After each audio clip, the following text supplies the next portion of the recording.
In today's show, we're going to look at all of the action from Sunday across the NBA, including some new starters in Houston. Michael Bolton. Thanks, Josh. It's Michael Bolton here, and it's time for another episode of the Locked On Fantasy Basketball Podcast. Let's get to it. Let's get to it, indeed. You are Locked On Fantasy Basketball, your daily fantasy basketball podcast, part of the Locked On Podcast Network.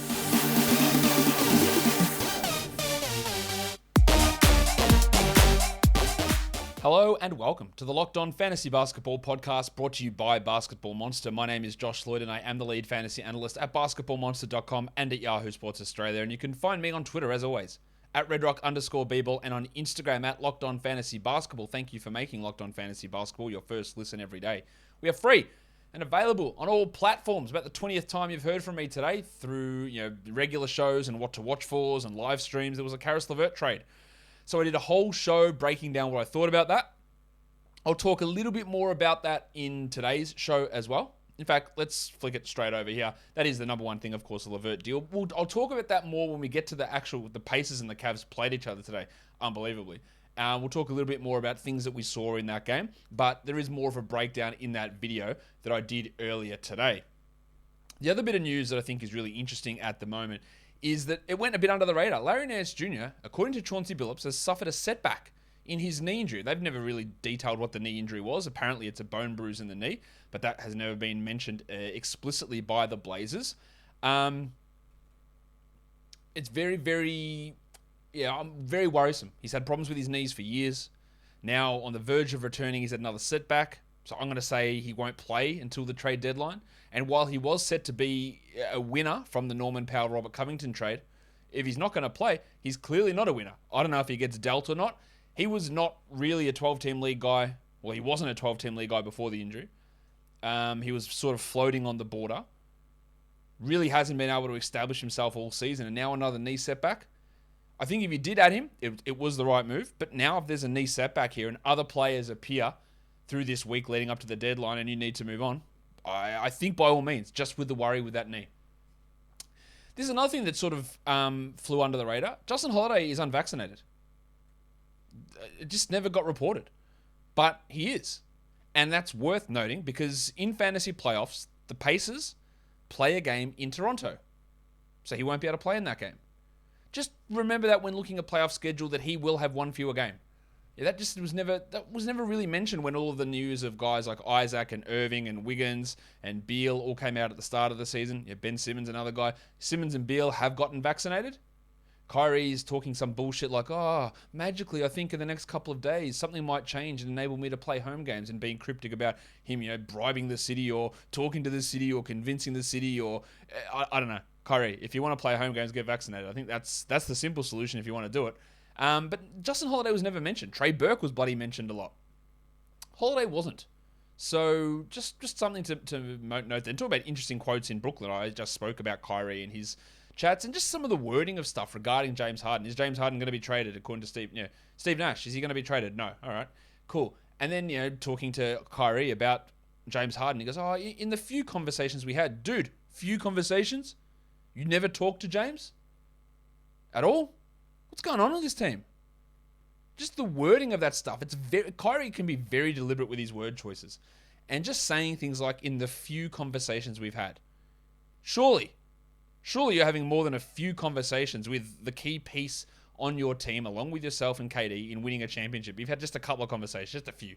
Just a couple. We just said hi a few times, that's it. I don't buy anything that's coming out of Brooklyn at the moment. I don't buy the rumor of Harden being traded. I don't buy the fact that he's not being traded. I just think anything is a possibility there with that team. And no matter what they say, it doesn't change my mind. It doesn't change my mind that things are a complete mess. And I don't actually know what to believe. I just know that I don't trust whatever's said, no matter which way it goes. And I could say, well, I don't think Harden's getting traded. Well, Nash said no, he's not. I go, yeah, that backs up what I say. I don't trust it.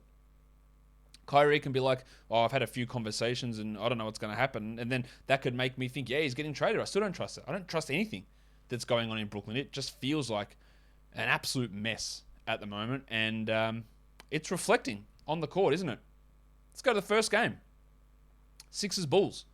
Bulls are banged up at the moment. We know that. Sixers get the big victory on the road. 119-108. Embiid continues to be a monster. 40-10 with 2 triples in just 32 minutes. 10 of 11 from the line. 61% shooting. He's just killing it. 59 fantasy points. And Tyrese Maxey's in a real groove. 40th best player over the last 2 weeks. Playing with Embiid. Now, he's playing an absolute shit ton of minutes. Another 38 here. He's like, just quietly, like he's almost getting 40 minutes a night at the moment. That is because Milton has been out. And Curry's been out some of this time. But 16, 4, and 6 with 3 steals. He's really good. The Thick Hogsman's also playing a lot better. I think I am a TH. T to the H. Yeah, TH for life. 23, 8, and 5. The 22nd ranked player over the last 2 weeks. Seth Curry was a little bit better as well. 12, 3, and 4. Please stop holding Andre Drummond, please. It makes me sad. 2 points, 8 rebounds with a block. And Dan Green played 27 for 8 points and 2 triples because Thibault and Milton were both out. We also got 28 Georgie Niang minutes. 9 points with 2 triples for Niang. Yeah, he is only a deeper league guy. For the Bulls, of course, there was no Ball, there was no Caruso, there's no Jones, but also no Kobe White, no Zach LaVine. Javonte Green's strong run continues. 32 minutes, 17 points, 1 steal, 2 blocks. The 17 points comes on 83% shooting. We don't trust that. The 1 steal, the 2 blocks, he's been doing that a lot. He has usually been a better rebounder than 2 rebounds as well. Top 75 over the last 2 weeks. I think that while LaVine is out, it does have a slight impact on Green, but not massive. The big impact is no Caruso, no Jones, no Ball. For now, Green is a 12-team league guy, and for probably the next month, I would guess. Ayo Dosunmu, only 8 points on 38% shooting. Some of that hot shooting has cooled off. The usage still remains low, but 7 assists and 1 steal. Keeps getting it done. Remains a 12-team league guy. While Nick Vucevic... It's Big Vucevic. Efficiency was off, but he got to the line 6 times, which was a rarity for him. 23 and 7, 5 assists and 2 triples. Troy Brown started with LaVine out, and he's been really, really poor. Can't really get anything going at all, and I'm not really sure where Troy Brown's NBA career is headed at this point, but maybe he needs to eat some Built Bars. Because if he's looking for a delicious treat, Troy Brown, or if you're looking for something delicious without blowing out your calorie budget, Built Bar's here for you. They are the delicious protein bar that tastes like a candy bar. They taste great, and they're low in calories, 130 in a bar. 4 grams of sugar, 4 grams of net carbs, low in fat, but 17 grams of protein. Those other protein bars, they're such a chore to be able to swallow, to be able to chew them up. Like, ugh, what is this? Built Bar just tastes like a candy bar, and so many great flavors. Cookies and cream coconut, raspberry, strawberry, orange, mint brownie, peanut butter brownie, salted caramel. So many great flavors right across the Built Bar range, and you can get them now at 15% off. So head to Built.com, use the promo code, which is LOCKED15, LOCKED15, and save 15% off your order of Built Bar. Built Bar is built different. Trade deadline's coming up this Thursday, February the 10th at 3 p.m. So us at Locked On NBA, we've got a live show heading from 2 p.m. to 4 p.m. Eastern on the Locked On NBA YouTube channel, hosted by Kim Becker along with John Corrales and myself, the Big Hamburger, Josh Lloyd. We're hosting the show. We're going through all of the details, all of the deals that go down, including the ones that have happened already. I'll be chucking in some fantasy analysis on that as well. So head to the Locked On NBA YouTube channel, 2 p.m. Thursday, February the 10th for the live Locked On NBA trade deadline show. Second game, this was the Brooklyn Nets. Yeah, they got smacked by the Nuggets, 124-104. No Harden, who is dealing with something, a sore hamstring. I think one thing is certain. He is not happy in Brooklyn. The hamstring thing might be real, and he's having persistent hamstring problems. It's a concern. But things aren't going well. There was no Claxton or no Aldridge in this game either. Kyrie played a lot, 41 minutes, 27, 5, and 11 with a steal, 3 blocks, and 3 threes. Outside of the 39% shooting, it's a really good game, 60 fantasy points. He won't play their next game, but he'll play their next 2. And then after that, it's a string of not being able to play. You must sell high now. This is coming into the stage where the sell high has to happen. I strongly believe if you get any top 70 player back for Kyrie Irving, you do it. Any top 70 player I would do for Kyrie. He's just not going to play enough. And he can think that there's going to be a magical change to the New York State City mandate. I don't believe there will be. And if you want to hold out for that hope that he gets vaccinated or they change their rules, I think you got like a 5% chance of either of those things happening. Without Claxton, without Aldridge, Blake Griffin started, played 30 minutes, had 19, 4 and 2 with 5 threes. A really good game from Griff. I don't trust it long term. There's just too many other names there. While Kessler Edwards, he was playing 30 a night. He's playing 20 a night now as a starter. 2 points and 6 rebounds. Jim Johnson had 5 in 27. And this roster's just yuck. Without Harden, though, Cam Thomas stepped up. 32 minutes, 20 points, 4 assists, 1 steal, 2 blocks. If Harden's going to get traded, or if Kyrie's going to sit games, there is going to be opportunities to stream in Thomas. Because his scoring is really valuable, especially with Durant out. And Millsy had 14 points, 4 threes, 2 steals. It continues to be solid enough. I don't know if Joe Harris is coming back. I don't think he is. So I think that does maintain some of Mills' value at the back end of 12-team leagues. For the Denver Nuggets. Big chungus, big chungus, big chungus, big. 27, 12, and 10 for Jokic, 2 steals and a block, 63 fantasy points. He just does it so easy. It's just so easy. Will Barton had 21, 6, and 4. Just a reminder, he's a must-roster player. And Aaron Gordon playing at a much better level. 17, 9, and 7. Only 2 threes. Well, not only 2 threes, but only 43% shooting. And Monty Morris played 31 minutes with 12 points, 5 rebounds, and 8 assists. Someone told me, or left a comment saying, hey, does Josh realize when he does his boring Monty Morris voice, it's the same as his regular voice? I don't think it is. That's my regular voice. My Monty Morris voice is saying he had 12 points with 5 rebounds and 8 assists as Monty Morris notched 31 minutes and was totally adequate. They're the same thing? I don't think so. Plus, my Monty Morris voice doesn't swear. That's the difference. Jeff Green, 20 minutes, 12 points, 5 rebounds. Like, sure, no worries. What's exciting about it? Nothing. Zeke Naji and DeMarcus Cousins both playing over JaMychal Green.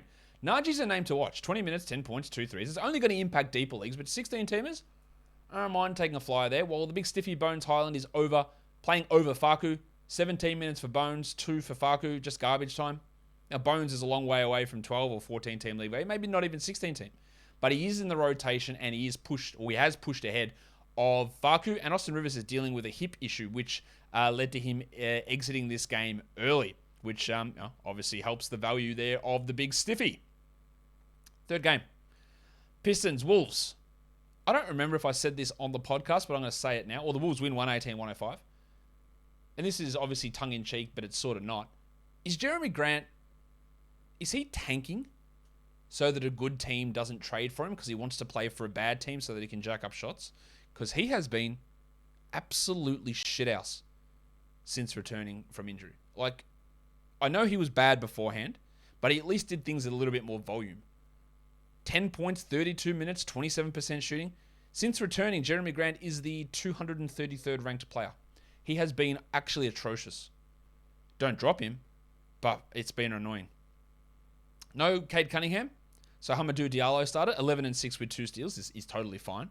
It's streamable stuff, probably more for 14. Well, Killian Hayes remains coming off the bench. Bad first half, really good second half. 10, 3, and 8 a steal and a block. 8 assists, a steal, and a block is 12-team worthy.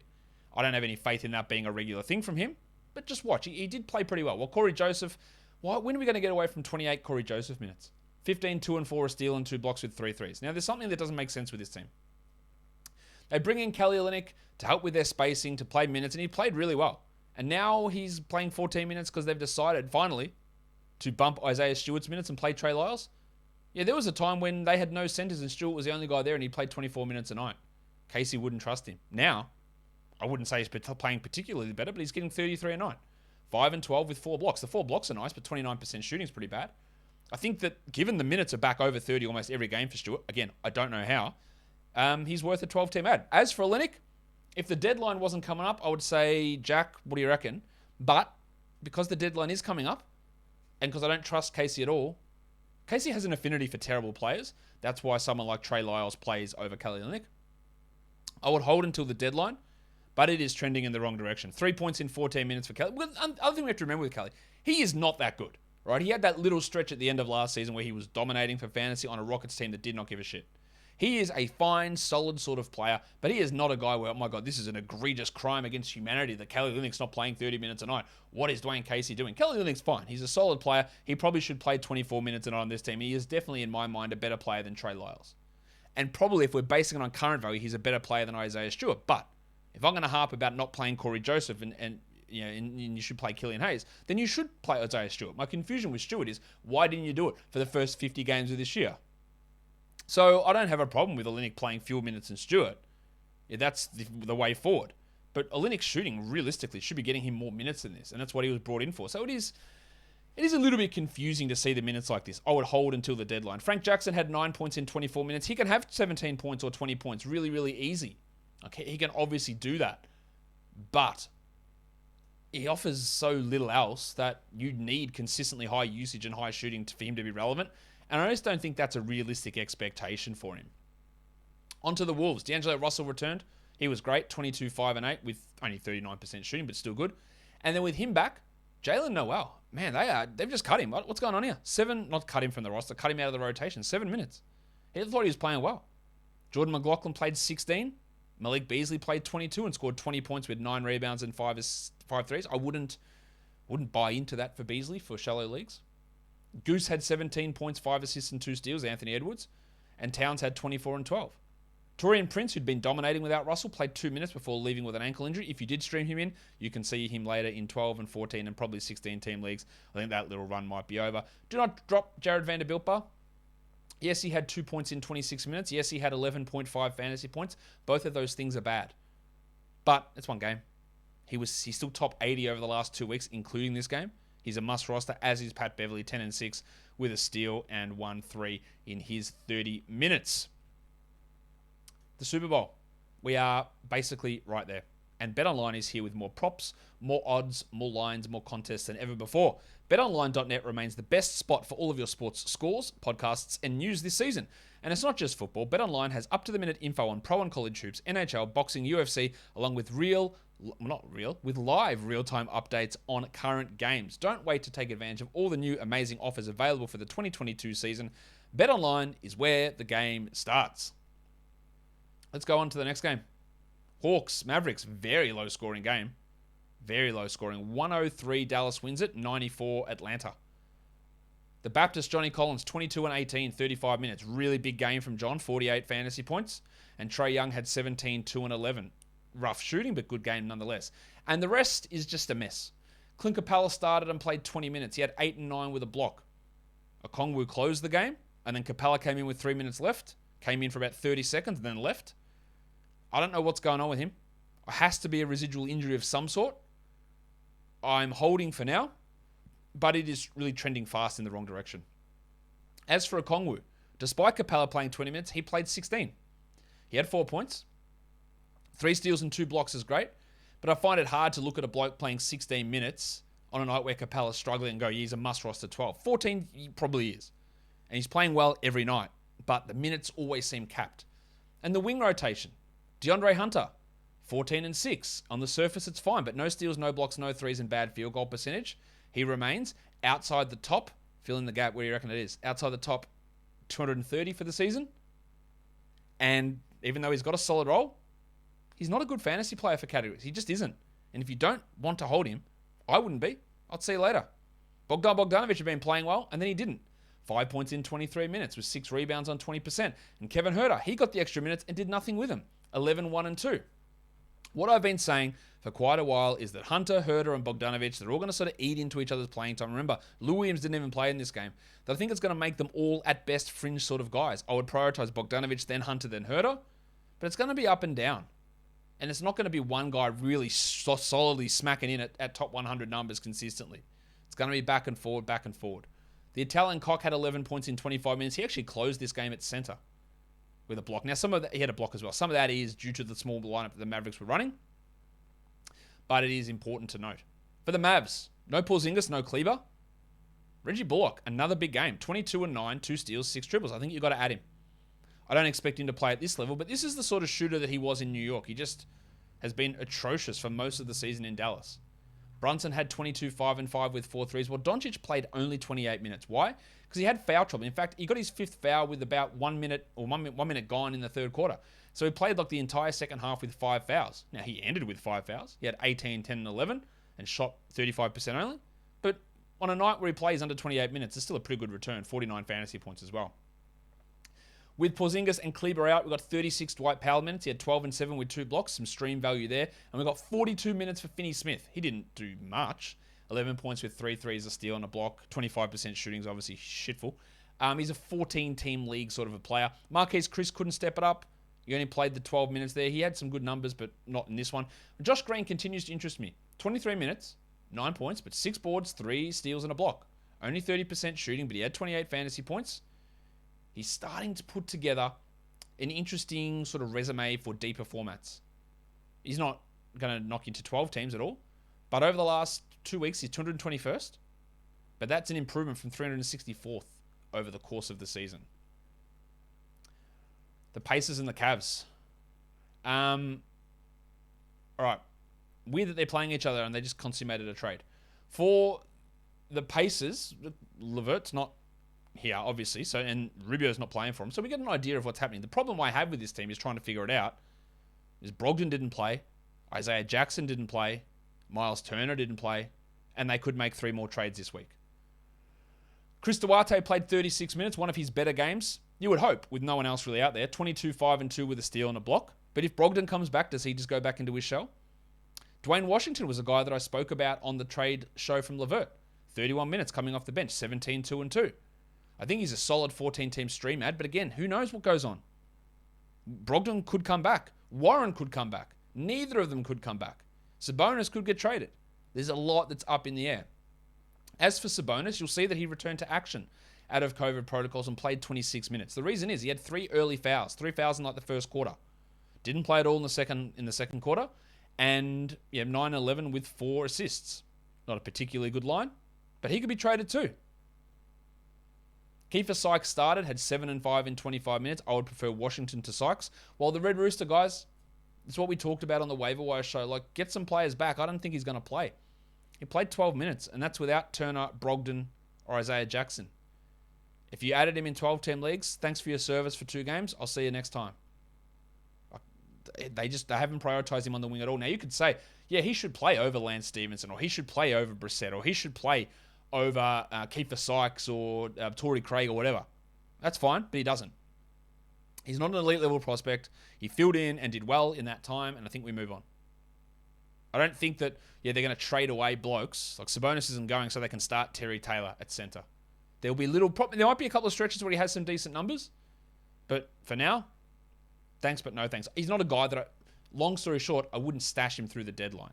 I'm more interested in a Dwayne Washington to see where he goes, or even a Goga, and definitely an Isaiah Jackson. For the Cavs, hard to get too much into this because Garland, Markkanen, and LeVert all out.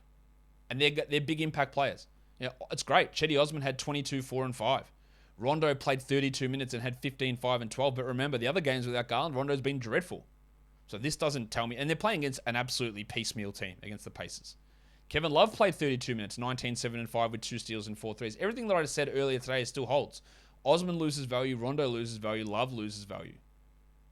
But because 3 players weren't playing big rotation pieces who take shots, you don't see it reflected here. Dean Wade started. He had 10 points in 19 minutes. I think he goes out of the rotation. Brandon Goodwin started, but Rondo played over him. Which one of those gets the backup minutes? I'm not sure. 0 points for Goodwin. Nothing exciting. Isaac Okoro is going to lose value. He had 2 points on 7 shots. Shouldn't be rostering him in 12 or 14 team leagues anyway. And Jarrett Allen had 15 and 17, while Mobley didn't play particularly well. At least he hit his free throws, but 9 and 4 with 3 blocks. I think Evan Mobley is a really, really big buy low player at the moment. But it's hard to know a huge amount about this Cavs team when Rondo and Osman are putting up big 30-plus minute nights off the bench, and you've got Garland, Markkanen, and LeVert, who literally all could play next game. They might not, Markkanen especially not, but they could all play in their next game on Wednesday, and things just get completely tipped on their ass after that. Let's go to the next one. Big blowout. Boston beats the Magic pretty comfortably. 116-83. Good game from Jalen. Good game from Tatum. Big game from Dennis Schroeder. 22 points in 20 minutes. If you've got him and you haven't dropped him, congratulations to you. That's a good game, but I would sell the high on that if I could. But considering you still have him, you probably don't have as pessimistic a view on Schroeder as what I do, so you probably wouldn't. The fact that he still played only 20 minutes, despite scoring 22 points, should give you every indication of where he sits in their plans. He might get traded, but he's not going to the Cavs now, is he? Might he go to the Bulls? Like, where's he going to get 30 minutes? That has always been my question. I don't really see it. Al Horford, I don't know what to make of this guy. 13, 11, and 5 at 111. That's a very, very good line. That still makes him the 189th best player over the last 2 weeks. His minutes are all over the place. I mean, he's fine to hold, but I reckon he's going to be one of those guys that when a player appears at the deadline who's got value that we could drop for him.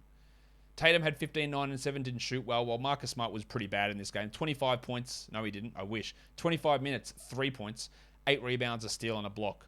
Grant Williams, nice game from Grant, continuing to be a nice 14 to 16 team lead player. 12 points, 2 threes, 3 assists, a steal, and a block. Really good numbers. Well, the Rock DJ had 2 steals and 2 blocks, 80% shooting. He is the 36th ranked player this year, Rob Williams, amazingly. For the Magic, Jalen Suggs, 2 good games in a row, 17, 6, and 5, 3 steals, an absolute must-roster player. Don't think about dropping him, please. Better game from Mo Bamba, 8 and 10 with 2 blocks. Only 22% shooting. I would not drop Mo Bamba at this point. And Wendell Carter had 14 and 8. And Chuma Okeke, his game is just all about the defense. 8 points and 2 threes doesn't get anyone's motor running. He played 25 minutes. That's not exciting, but he had 3 steals and 2 blocks. The last couple of games before that, he had no defensive stats, and his numbers dropped way off. He's a defensive stats sort of player who can occasionally have some offensive production. But where is the upside in minutes? I don't see it. Not a great night for Franz Wagner. 8 points in 26 minutes. Marcus Smart made his life hell. 7 rebounds and an assist, while Cole Anthony also struggled. 9 points on 30% with 4 assists and a steal. I'm holding both of those guys. Terrence Ross's minutes are way down. Gary Harris has been 25 the last 2. He's not a 12 or probably not a 14-team league player either in my mind. Let's go. Next game. Pelicans Rockets. This is the one that you've been waiting for. A lot of interest in this one. On the Pelicans side of things, Jaxson Hayes returned. No, he didn't. Josh Hart returned. And Jaxson Hayes moved to the bench as expected. But you'll look at this box score, and if you don't include context, which we're going to have a lot of context in this, I watched this game pretty closely today, a lot of context is required. You'll say, well, Jaxson Hayes still played 28 minutes. He did. You're right. He had 21 and 7 with 2 steals and 2 blocks on 80% shooting. That is a great, great performance. He scored 11 points in about 5 minutes at the end of the first quarter. He went crazy. He came in when Herb Jones picked up 2 fouls in the first 2 minutes. And so they just went back to that same starting lineup with Hart replacing Jones, really. So we got a ton of minutes early on. And then Valanciunas got into foul trouble and fouled out in 27 minutes. So 2 things came to his aid. Herb Jones early, Valanciunas getting into foul trouble, enabling Hayes to put it up. And then while he did that, he shot 80%. So all his numbers jumped up. Now, I think that he's fine to hold. Right? I would use this to try and sell high. Say, look, hey, Hart came back. He still played 28 minutes. Even though there's a lot of context that goes into why that happened. Could they trade Josh Hart and not get someone back? Sure. They're also the 10th seed now. They're in the play-in. Could they trade Valanciunas and start Hayes? Sure. I don't think Hart's getting traded for no one. So while it is fine to stream in Hayes for today and see where this goes and hold through the deadline, I'm really not convinced. A few things had to go his way. As for Hart, 13, 7, and 4, 3 steals. Good to have him back. Him sitting out games because of a knee injury so he could get traded was obviously bullshit. Devontae Graham was shit again. 6 points in 32 minutes. He's just not a 12-team league hold. While Jose Alvarado continues to outplay him 9, 2, and 4. He's not a fantasy option, but you still hold him. You still watch him. Herb Jones you hold as well, even though it wasn't a great night. 9 points in 31 minutes with 3 assists and a steal. These are the sort of lines that I thought that Jones would provide. Now, he's proven me wrong over a 2-month period of getting higher scoring nights, better shooting nights, very high defensive stat nights. This is what I thought Herb Jones was, and that is not a 12-team league guy. But now I'm looking at that guy, this is probably the outlier, and you don't drop based on one of these games, even though that's what I thought he would be. Alexander Walker continues to be bad, 9 points in his 18 minutes. For the Rockets, they did it. They did it, the sneaky bastards. They started Alperen Sengun. It's a delicate dance in just 17 steps. But, this is not a permanent thing, right? It might be, but it's not necessarily. After the game, Steven Silas said, yeah, look, we started them together because Eric Gordon was out, and we'll continue to give it looks together. All right? So this is not like this is our new starting lineup. Eric Gordon's coming off the bench. They play the Pelicans again on Tuesday, and they might go with this again. Who knows what Gordon's situation is. Gordon might get traded. He might literally never play for the Rockets again. That's a possibility. And they just commit to this. And as I said on the Waiver Wire show earlier today, streaming show on the weekend, for the last week and a half, 2 weeks, I think you got to grab Sengun, and let's see what happens. How was his game today? Well, he picked up some early fouls, 3 fouls in the first 9 minutes.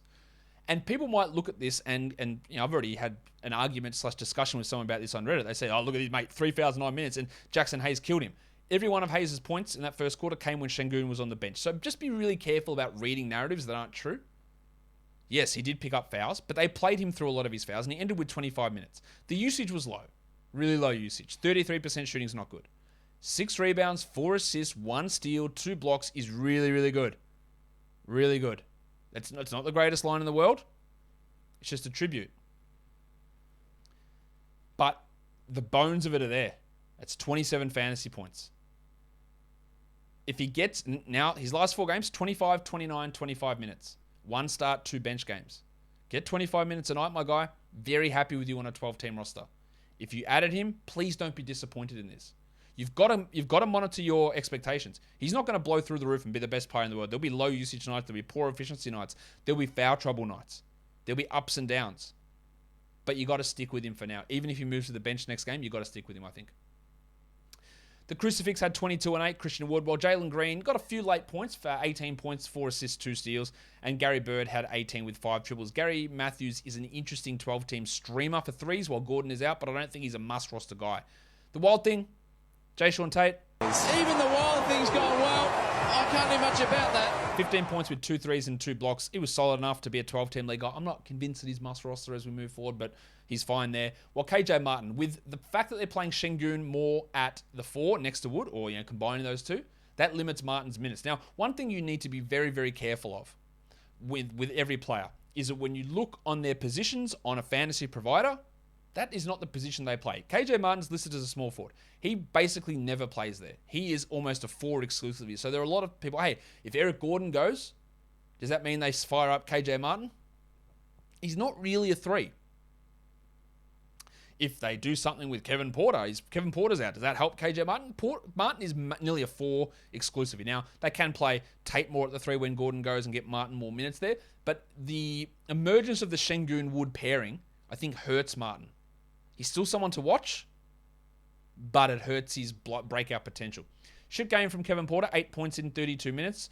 The 8 assists are nice, but the missing both his free throws are rough, and 30% from the field is not particularly good. He'd been playing a little bit better, but still, over his last 5 games, he's 192nd ranked player. That's shithouse. 26 fantasy points here, still not a top 160 player over the course of the season, because we know so many of the issues that go into him in terms of fantasy value and the lack of efficiency numbers that he provides, or doesn't provide, to be more exact. All right, let's go on to the last game of the night. The Milwaukee Bucks and the LA Clippers. The Bucks win it easily. 137-113. Drew Holiday was immense. 27 and 13 assists, 2 triples, 2 steals, and a block. He also shot 69%. Giggity. 75 from the line. Giannis was also pretty bloody good. 28 and 10, 5 assists, 2 blocks, 83 from the line. Bobby Portis, Punch Bob, 24 and 11 with 4 threes. Another big night from him when Middleton had 17, 6, and 5. They were just too good. Even Paddy Connaughton got in the mix. 18 points, all from 3, 6 triples. Nothing else. He started with Grayson Allen out. Connaughton can have occasionally those 3-point games, but I wouldn't get too interested in him. The bench, pretty much nothing. The big Ragu had 9 points in 21 minutes. He just really can't get back to form. Greg Monroe is an interesting deeper league guy, like very deep, as the backup center, 9 and 4 in 14 minutes. Well, for the Clippers, a couple of new players. Let's start with Storman Norman Powell. He got into some pretty extreme foul trouble. Ended with just 4 fouls, but had fouls really early. Played 24 minutes, had 28 points. The 4 assists are also, as Sheev would say, A surprise, to be sure, but a welcome one. He shot 56%. He was 6 of 7 from the line. There's a lot there to love. But this is a huge sell high to me. First game, blows up.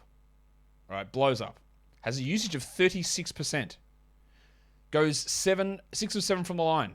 He's not normally out that high of a free throw drawer. Shot 56%, including 50% from 3 and 63% from 2. 1 rebound, 0 steals, 0 blocks. Not realistic. 28 points in 24 minutes. Not realistic. What's more realistic there? The 28 points or the 24 minutes? Probably neither, but more likely the 24 minutes. He might get to 30. Maybe he plays 32. He was playing 38 a night for the Blazers. It's a big sell high, I think. I would be aggressively trying to trade him out. I don't imagine he's maintaining 36% usage as we move forward. Pairing that with a true shooting of 73%. That combination is elite. Literally not one player in the world can do it. Nobody can do it. So it is a sell high. Marcus Morris was also pretty good. 20 and 8 with 5 triples. Yeah, he's fine as a back-end 12-team league guy. But the arrival of these players, as expected, just cramped everyone.